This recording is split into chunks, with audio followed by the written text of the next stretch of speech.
Muslim adalah orang yang berislam. Ya. Sekali-kali tolong dipahami juga bahwa ajarannya Islam itu tidak sama dengan Muslim. Muslim menurut orang Islam itu udah benar, tapi Muslimnya belum tentu benar. Contohnya dia, gitu misalnya. Ya, gitu ya. Muslim nggak ada yang sempurna. Betul. Islamnya sempurna. Gitu. Terus, lu ngerokok? Berarti intinya Itu ada tulisannya. Gua juga tahu kalau kan kalau di YouTube kan Enggak, itu ada tulisannya tuh. Lihat nggak tulisannya? Area merokok. Nggak sopan kalau tuannya nggak ngerokok, gua nggak berani. Ya udah ngerokok, gua temenin kalau mau ngerokok. Ini nyalain nih. Nih, sebentar Angel ya. ya. Ya namanya. Tapi kalau di YouTube dia ngerokok. Abang ngerokok, abang? Ngerokok dia. Nah, itu udah dinyalain tuh. Mau ngerokok aja. Ntar gua temenin, nggak apa-apa. Terus Jel. Ya, berarti intinya Islam sama Muslim itu berbeda ya? Beda. Berarti agama Islam bisa nggak memahami tentang Tritunggal? Allah, Bapa, Putra, dan Roh Kudus? Bisa. Tapi gini, memahami bisa, tapi tetap menolak. Oh, okay. Menurut ajaran agamanya. Ya. Ya. Memahami justru semua konsep ketuhanan Kristen di dalam Kristen yang di dalam Bible itu sudah dibantah semua di dalam Quran. Okay. Sebutin Kristen apa? Kristen, kalau Angel kan Kristen Trinitarian. Ya, proses Trinitarian kan Bapa, Putra, Roh Kudus tapi satu Tuhan. Iya. Itu dibantah di Quran surat Al-Maidah ayat 73. Pernah dengar Kristen Oneness? Kristen Oneness itu yang bilang Bapa itu Yesus itu Bapa, satu pribadi bukan tiga pribadi. Oke. Ya, itu Oneness di Indonesia ada. Terus ada Kristen Unitarian, pernah dengar kan? Unitarian ini tidak menyembah Yesus. Kalau yang Unitarian tidak dibantah karena nggak nyembah Yesus gitu. Jadi dua macam Kristen ini sudah dibantah di Quran. Quran surat Al-Maidah ayat 72 untuk yang Oneness, 73 untuk yang Trinitarian. Bahkan sekarang udah nggak ada namanya Kristen Mariamite. Pernah dengar? Mariamite itu Kristen yang menyembah Maria sebagai Tuhan. Katolik dong berarti ya? Enggak. Oh, beda ya? Justru aliran Mariamite itu dulu disesatkan atau dianggap bidat oleh gereja awal di abad keempat yang cikal bakal Katolik lah gitu. Kalau Protestan kan jauh banget ke belakangnya.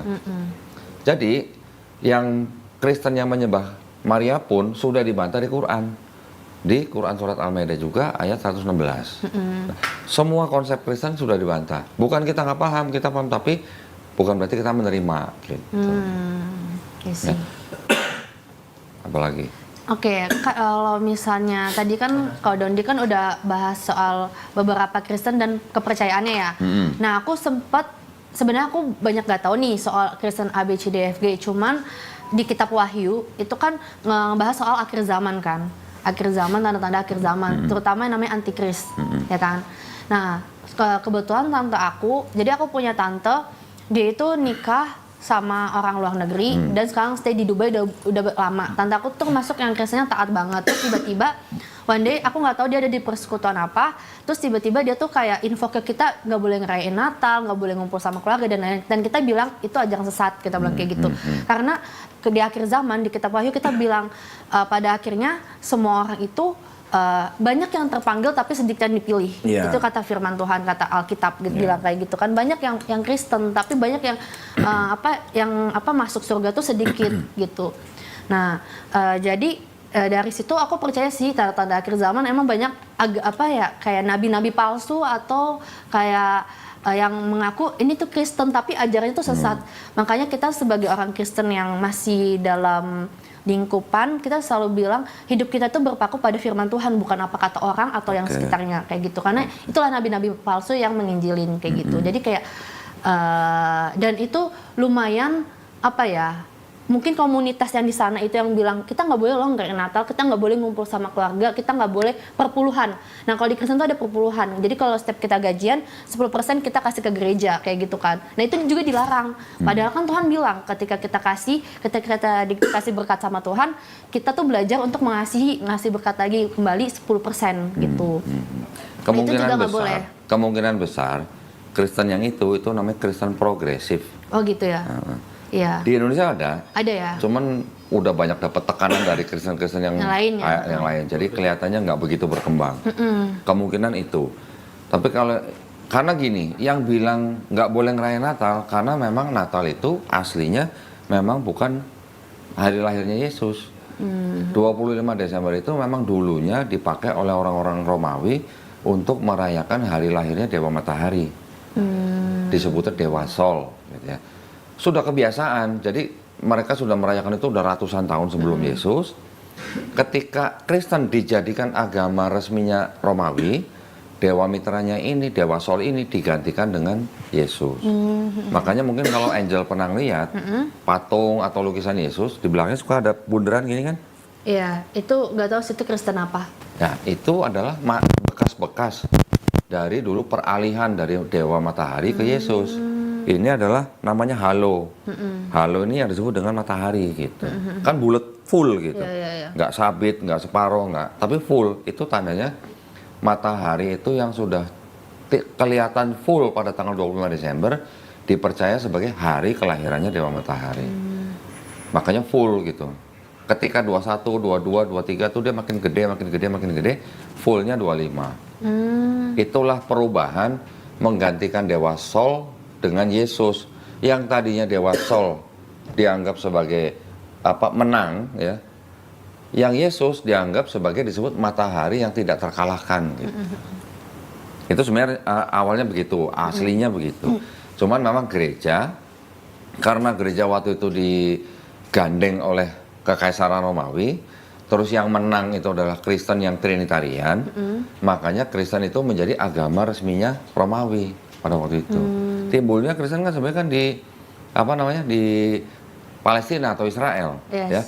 Yang disebut Kristen pertama kan Paulus sebenarnya sama Barnabas. Iya. Di daerah itu Kristen tumbuh sebagai persaudaraan. Tapi ketika sudah jadi ke Romawi, sudah jadi apa? Sudah jadi institusi. Dianggap sebagai agama negara gitu, yang dianut oleh warga negara Romawi. Tadinya orang Romawi pagan dipaksa untuk menjadi Kristen. Gitu ya. Prosesnya 2 kali. Namanya Kaisar Konstantin waktu tahun 313 mengeluarkan Decree of Milan namanya. Itu menjadikan Kristen boleh dipeluk sama orang Romawi, tapi belum resmi. Tahun 380 baru Kaisar Theodorus mengeluarkan Decree Tesalonika. Kristen menjadi agama resmi negara Romawi.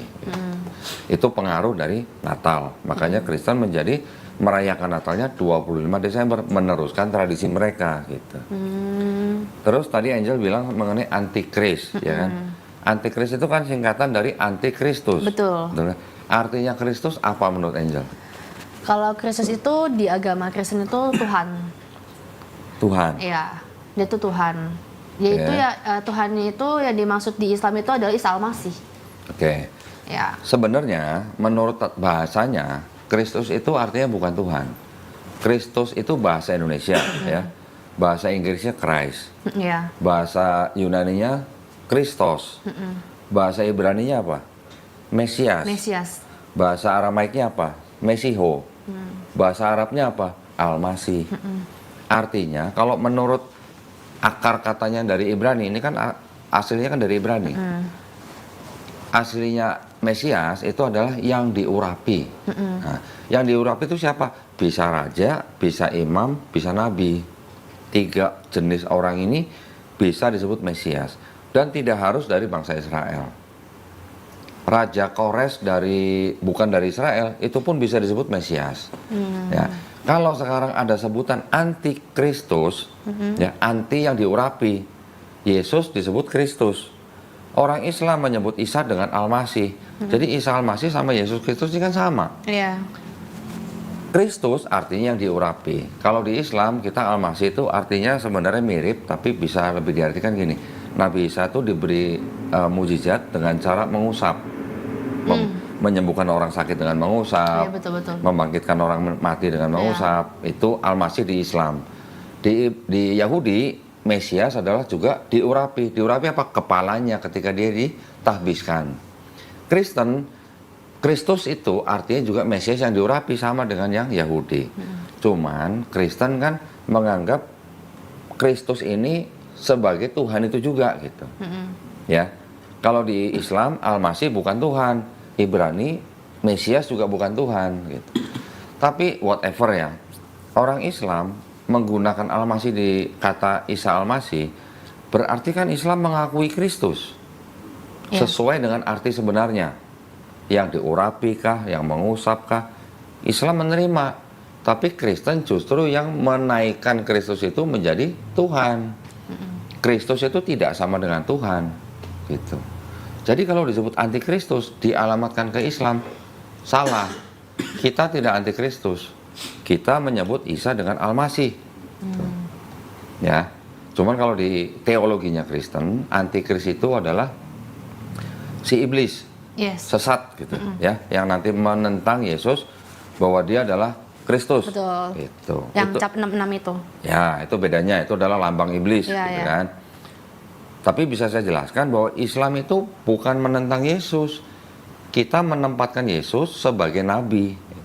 Bahkan kitabnya Injil sendiri, Yesus ngakunya nabi, orang lain nyebut Yesus nabi.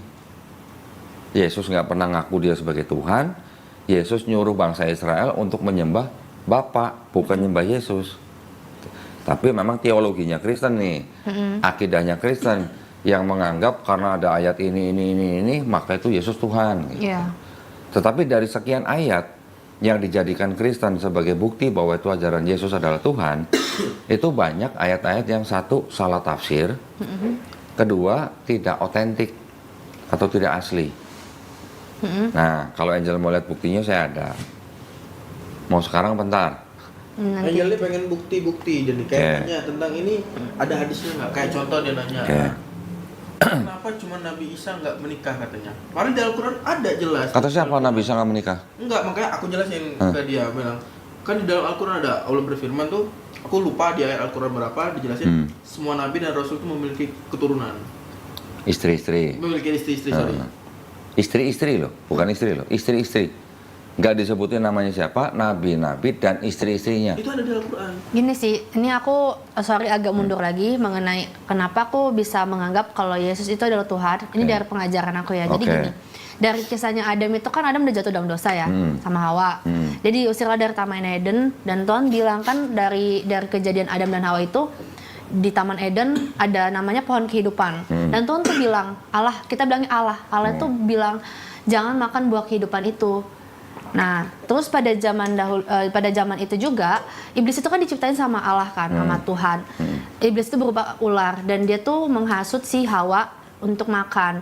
Dan dia juga menghasut si Adam. Gitu kan. Dan akhirnya intinya singkat cerita dimakanlah dan Allah tahu, Allah murka dan dia diusir dari Taman Eden dan sampai dia bilang kayak gini, kamu keluar dari sini, kamu dan pada saat itu kan nggak tahu tuh rasa malu ya kan, dan akhirnya mereka ditelanjangin dan mereka tahu rasa malu pada saat itu. Dan pada saat itu juga Adam dan Hawa, Allah itu bilang kamu akan beranak cucu, kamu akan merasakan sakit dan lain-lain. Makanya perempuan itu ngerasain melahirkan, menstruasi karena emang udah dari sananya emang Allah udah mengutuki kita dengan kayak gitu karena perbuatan dosa kita, ya kan. Nah, setelah Adam dan Hawa, mereka kan beranak cucu dan lain-lain. Dan akhirnya umat manusia jatuhlah dalam dosa. Perzinahan, peperangan, terus juga sembah berhala, buat patung-patung buat disembah. Akhirnya Allah itu murka, Tuhan itu murka. Kayak, aku akan menghancurkan dunia ini. Tapi ada salah satu nabi yang taat. Aku lupa nabinya apa. Ini aku bercerita dari dari Bible ya, dari Bible gitu. Nah, akhirnya ada satu umatnya yang taat dan dia berdoa sama Tuhan untuk nggak hancurin dunia ini karena ada satu ini umat yang taat. Berarti Allah itu mengasihi kita kan. Walaupun satu jiwa itu kan berharga buat Allah sendiri atau Tuhan itu sendiri. Dan akhirnya Tuhan itu menurunkanlah yang namanya Yesus gitu kan. Nah, dan jadi kan kalau Yesus ini lahir ke dunia ini bukan dari persetubuhan antara Yusuf dan Maryam. Dia itu, jadi Maryam itu didatangin malaikat gitu kan. Terus dinubuatkan, kamu akan menghamili, kamu akan ada seorang anak laki-laki yang dititipkan dan dia akan kamu namain Yesus gitu kan, dan dia akan membantu umat manusia kayak gitu kan. Dan itu kan perintahnya Tuhan. Dan akhirnya Maryam ini hamil dari perawannya Maryam kan. Nah, terus akhirnya Yesus lahir, dan Yesus lahir itu, jadi menurut aku gini, dari ajaran Kristen ya, Yesus itu dia Tuhan, dia melepas kealahannya, Dia menjadi manusia karena kenapa? Karena nggak mungkin dong Allah atau Tuhan dia datang ke dunia, ya hancurlah dunia ini. Manusia aja nggak bisa lihat Tuhan kayak gitu kan. Jadi itu adalah rencananya Allah sendiri yang melakukan seperti itu, mengutus. Nah, makanya kita percaya Allah Bapa, Putra dan Roh Kudus kayak gitu. Dia itu Allah itu sendiri yang menjadi manusia. Jadi kayak Bapak yang jadi Yesus atau gimana? Jadi kan kenapa dia dibilang Bapak? Karena kan dia kan turun ke dunia itu menjadi laki-laki kan. Makanya kita bilangnya Bapak gitu. Kita sebutnya Bapak karena kalau di Kristen sendiri kita sama Tuhan kita tuh kita anggap dia Bapak kita kayak gitu. Bapak di dunia karena dia lahir ke dunia, dia sama, dia menjadi manusia supaya apa? Dia mengajarkan semua umat-umatnya, oh gini loh ajaran yang benar, oh gini loh kamu tuh harus mengasihi musuhmu, kamu harus melakukan hal yang baik, kamu harus berdoa kepada Tuhan. Makanya di situ Yesus itu berdoa, bukan karena dia, kalau menurut aku ya, bukan karena dia emang doa sama Allah, tapi Allah itu dia sendiri, jadi dia cuman kayak memberi contoh gini loh doa, bahkan sebelum jam 5 pagi Yesus tuh udah berdoa gitu. Dan sholat kita subuh maksudnya? Ya enggak sih doa. Iya kan ya? Pagi-pagi doa sebelum matahari terbit kan sholat subuh ya? Iya, terus ya kayak gitu. Jadi kayak sisi lainnya tuh aku udah paham kayak gitu kenapa dia lahir di dunia. Dan banyak orang yang banyak sih mujizat-mujizat yang luar biasa yang Yesus tuh lakuin di dunia yang menurut aku di luar akal manusia ya. Bahkan nabi-nabi lain pun nggak bisa ngelakuin itu. Pertama, membangkitkan orang mati. Terus yang kedua, dia itu juga yang menurut aku ini di akal luar nalar manusia ya. Pertama tuh membangkitkan orang mati, karena yang bisa membangkitkan orang itu tuh adalah hak Allah sendiri atau Tuhan itu sendiri. Manusia tuh nggak bisa, nggak punya hak, nggak ada. Sampai di semukjizatnya manusia itu nggak mungkin dia bisa membangkitkan orang mati, kecuali dia dukun dan bisa jadi zombie ya, bukan jadi manusia ya. Dukun nggak bisa membangkitkan orang mati ya? Iya, maksudnya mungkin bisa bangkit tapi jadi dia setan gitu, bukan jadi ya. Bapak gue meninggal kemarin pengen bangkitin, gue jadi dukun. Terus yang kedua, ini yang mujizat yang paling wow banget menurut aku, itu adalah Yesus itu tuh dia tuh kan mati ya, dia tuh nggak mati sebenarnya, dia tuh menyerahkan dirinya. Jadi pas dia disalib, dia tuh bilang ya Allah ampunilah mereka karena mereka nggak tahu apa yang mereka perbuat. Bahkan pada saat itu orang-orang yang menyiksa dia tuh bisa menyontohin kasihnya dia kayak gitu. Kalau aku tuh mengasihi engkau gitu, aku mengampuni engkau semua. Dan di samping kanan kirinya tuh kan ada dua penjahat yang disalibkan bersama Yesus. Dan dia nanya, kamu percaya nggak sama aku kalau aku ini Tuhan dan Allahmu? Yang sebelah kiri dia bilang, kalau kamu Tuhan nggak mungkin kamu disalibkan. Kamu bisa membebaskan diri kamu sendiri. Tapi yang sebelah kanannya dia percaya, aku percaya kalau engkau Tuhan dan Juru Selamat. Karena pas dia menyerahkan nyawanya, semua bumi itu bergoncang dan langit itu gelap. Dia bilang, tugasku sudah selesai, ampunilah mereka dan aku menyerahkan nyawaku. Jadi bukan karena dia mati gitu, karena dia menyerahkan nyawanya. Loh, tapi menurut Angel Yesusnya mati nggak? Enggak, dia menyerahkan nyawanya dia. Ya kalau menyerahkan nyawa berarti kan nyawanya keluar dari Yesus. Iya, berarti mati dong. Iya, tapi oke. Harus mati. Ya, Imannya mati. Kristen harus mengimani bahwa Yesus mati. Ya. Tapi Kristen juga harus mengimani bahwa Yesus sudah bangkit di hari ketiga, kan gitu. Betul. Terus akhirnya yang sebelah kanan itu dia mengikut Yesus, maksudnya yang aku tahu ya intinya karena dia percaya, walaupun dia hidupnya berdosa nih kan, berdua orang ini kan sama-sama pendosa, tapi karena dia percaya kalau Tuhan Yesus itu adalah Tuhan dan Juru Selamat buat hidupnya dia, jadi dia selamat. Yang sebelah kiri yang enggak, karena kan dia berpikir, loh kalau misalnya Tuhan kenapa lu disalibkan, kenapa lu nggak bisa menyelamatkan diri, gitu, menyelamatkan diri kayak gitu kan. Nah terus habis itu ketiga harinya dia bangkit kan, dia bangkit terus dia bilang, dan waktu itu si Maria itu ibunya berziarah ke makamnya Tuhan Yesus dan dia lihat udah nggak ada. Terus akhirnya Tuhan Yesus tuh datanglah dengan dia tuh datangnya itu kondisinya itu dia udah di langit ya, jadi nggak nampak di bumi. Dan dia bilang Yesusnya iya, waktu bangkit masih di bumi. Iya, maksudnya masih kan di masih bumi. Masih memperlihatkan dirinya di depan beberapa orang. Iya, betul. Terus dia bilang kayak gini, jadikanlah semua bangsa muridku, baptislah mereka atas namaku. Baptislah mereka dalam nama Bapa dan Putra dan Roh Kudus, bukan namaku. Iya. Matius 28:19. Iya, dia bilang kayak gitu. Pokoknya inti firman itu ke arah situ. Ya. Jadi kita kan sebagai umat Kristen itu ya tugas kita kayak gitu, untuk sebenarnya sih bukan masalah agama ya, tapi kalau yang Kristen yang benar-benar literally dia Kristen, dia tuh agama itu tidak menyelamatkan. Perbuatan baik manusia juga nggak menyelamatkan. Karena apa? Kita lahir aja di dunia ini kita udah berdosa. Yang menyelamatkan Lahir apa? udah berdosa. Iya. Jadi kalau bayi lahir 3 hari meninggal, masuk neraka, masuk surga? Eh, bayi lahir itu udah berdosa. Aku sebenarnya nggak pernah tahu di Alkitab mana, cuman ini dengar dari beberapa orang-orang mau agama Islam juga pernah, temen aku bilang kayak gitu, manusia tuh lahir udah berdosa kayak gitu. Jadi nggak cuma di Kristen doang. Nggak ada. Di Islam Oke, nggak berarti begitu. ya I don't know, tapi aku pernah dengar itu. Di Islam, setiap manusia yang lahir, dia tidak mempertanggungjawabkan perbuatannya sampai dia akil balik. Akil balik itu artinya puber. Nah, kalau udah puber, anak itu sudah bisa membedakan yang benar dan salah. Itu baru dia mempertanggungjawabkan perbuatannya. Sebelum itu nggak ada dosa istilahnya buat anak. Oke, berarti Beda. Dan ini aku konteksnya bukan orang Kristen yang ngomong loh. Ini emang aku pernah dulu sekolah umum atau sekolah yang negeri kayak gitu, dan kebanyakan teman aku juga Muslim. Kristen tuh paling dihitung jari lah ya. Dan aku tuh dapat info kayak gitu. Nggak ada yang emang yang bilang dari pendeta atau manapun itu yang bilang sama aku bayi lahir udah berdosa, nggak ada sih memang. Sampai Tapi menurut Angel, Kan Veko, dia ini dulu Muslim. ah, iya. Umur 12 tahun dia. Iya. oh Muslim Iya dulunya. Iya Muslim. Oke, Iya. papanya Kristen. Papa aku Kristen. Terus menjadi Kristennya umur berapa? 12 tahun. Oh, di 12 tahun itu. Karena dia menemukan kayak ketenangan. Oke. Enggak, tadi pertanyaan saya gini. Kalau Angel bilang setiap manusia sudah dosa, itu memang benar menurut ajarannya Paulus. Paulus yang bilang karena dosa satu orang tuh Hawa itu yang menggoda Adam makan buah kuldi, sehingga dosa satu orang yang turun ke bumi itu menjalar kepada setiap keturunan Adam. Jadi setiap manusia yang lahir memang udah berdosa, kata Paulus, karena dosanya menjalar gitu. Pertanyaan saya, ketika seorang bayi lahir baru 3 hari meninggal, menurut Angel kira-kira masuk surga, masuk neraka?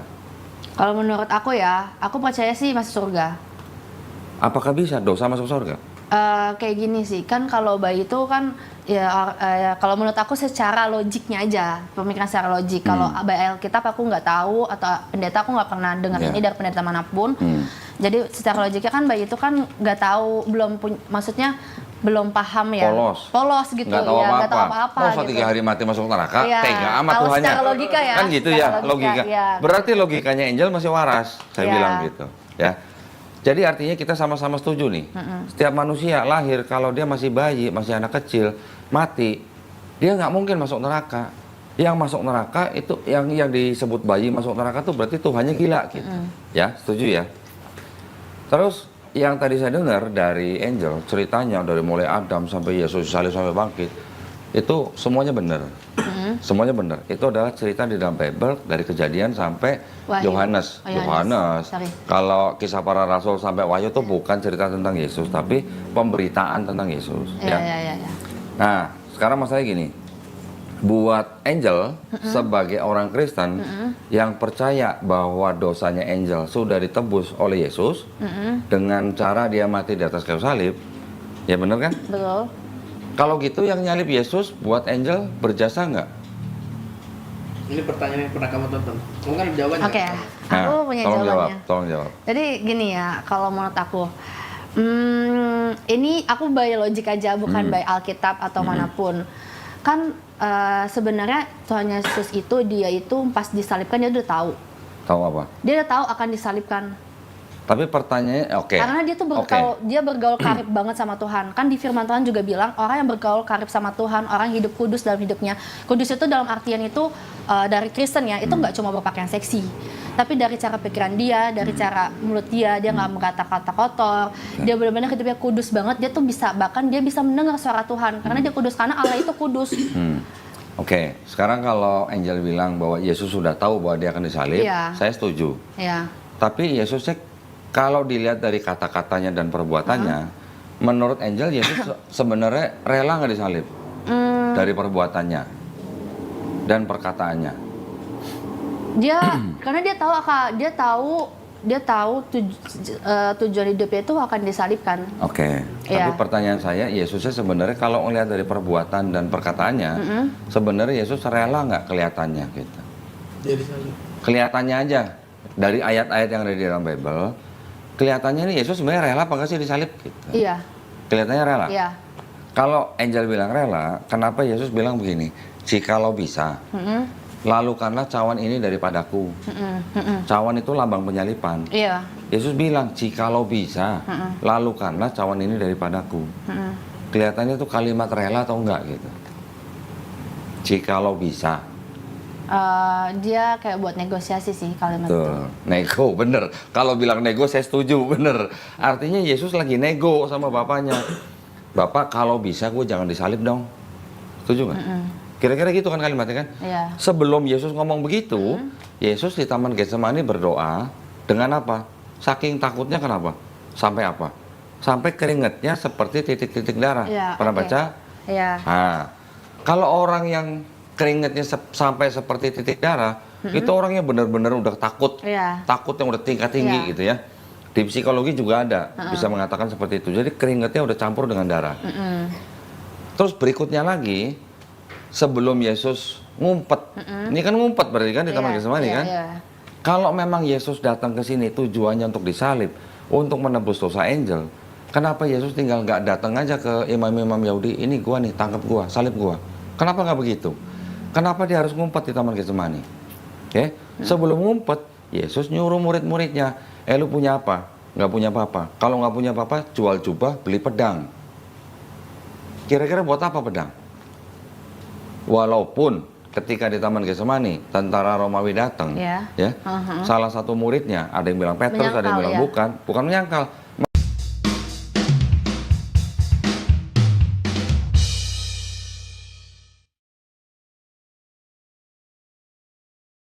Menggunakan pedang itu untuk memotong telinga penjaga imam, telinganya putus. Tapi sama Yesus diapain? Disembuhkan, Iya. ya kan? Tapi kalau kita pikirin, kenapa kok Yesus nyuruh murid ya jual jubah beli pedang? Kira-kira buat apa pedang? Oke, ini aku mau jawab yang soal jadi tanya Yesus itu kayak agak ketakutan itu yang bahas itu. Jadi gini, kan Tuhan dia itu turun ke dunia itu dia menjadi berapa persen manusia? Berapa persen menurut Angel? Aku nggak tahu di Alkitab ya berapa persen karena aku juga bukan yang baca Alkitab dari Kejadian sampai Wahyu. Aku benar cuman kayak yang baca-baca mau aku baca aja gitu.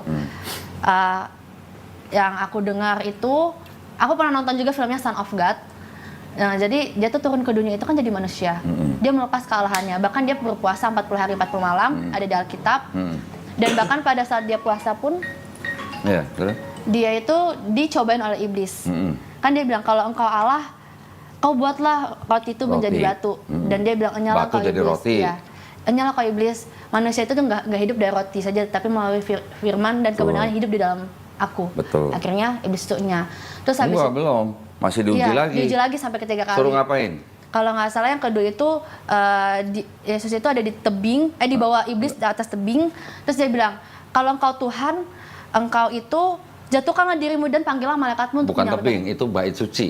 Jadi atasnya paling atas bait Iya, suci. iya, itu. Yesus ditaruh di situ suruh terjun. Iya. Kalau kamu benar anak Allah, kamu pasti akan ditolong oleh malaikat. Iya, malaikat. Nah, terus Yesus menjawab, jangan engkau cobain Tuhan Ya. Allahmu. Ya. Dia bilang kayak gitu. Terus ujian terakhir apa? Ujian terakhir tuh lupa. Yesus dibawa sama iblis ke atas gunung paling tinggi. Diperlihatkan semua kerajaan Oh iya, dunia. iya benar-benar. Iya. Kalau iya. kamu mau menyembah aku berikan semua nih Iya, kerajaan iya. dunia. Jadi ya terakhir itu nih aku di replace lagi ya. Aku ingat. Terus setelah itu Yesus jawabnya apa? Enyahlah kau iblis. Aku lupa itu. Enggak ya, saya kasih tahu nih. Enyahlah kau iblis. Engkau harus menyembah Tuhan Allahmu saja. Iya, betul-betul. Yesus kenapa nggak nyuruh nyembah dia? Ke iblis itu bilang. Kenapa nyuruhnya nyembah Tuhan Allah gitu? Karena yang tetap kita percayain itu adalah dia itu jadi manusia itu dia untuk mengajarkan, memberi contoh. Ya intinya kita. Kalau untuk memberi contoh aja, kenapa harus Tuhan sendiri yang turun? Kenapa nggak bisa nabi? Nabi apa fungsinya? Betul nggak? Kalau cuma memberi contoh nih, berdoanya begini, jam segini, ya kalau berdoa bicaranya begini, Bapa kami di sorga dan segala macam, Nabi bisa. Kenapa harus Tuhan sendiri yang turun jadi manusia? Itu maksud saya. Karena kalau menurut logika aku ya, Nabi itu kan juga manusia ya. Betul. Dan pastikan namanya manusia itu ya itulah yang aku bilang itu nggak jauh dari dosa. Nabi-nabi pun kan aku nggak tahu sih kisah Nabi Nabi itu berdosa. Aku nggak tahu sih Nabi itu. Kalau di Islam Nabi dosa nggak? Enggak, maksum. Kalau Nabi salah bisa nggak? Bisa. Bisa. Nabi bisa salah. Bisa. Oh, itu nggak Tapi berdosa. Nabi berdosa bisa nggak? Enggak. Kalau Nabinya bisa berdosa,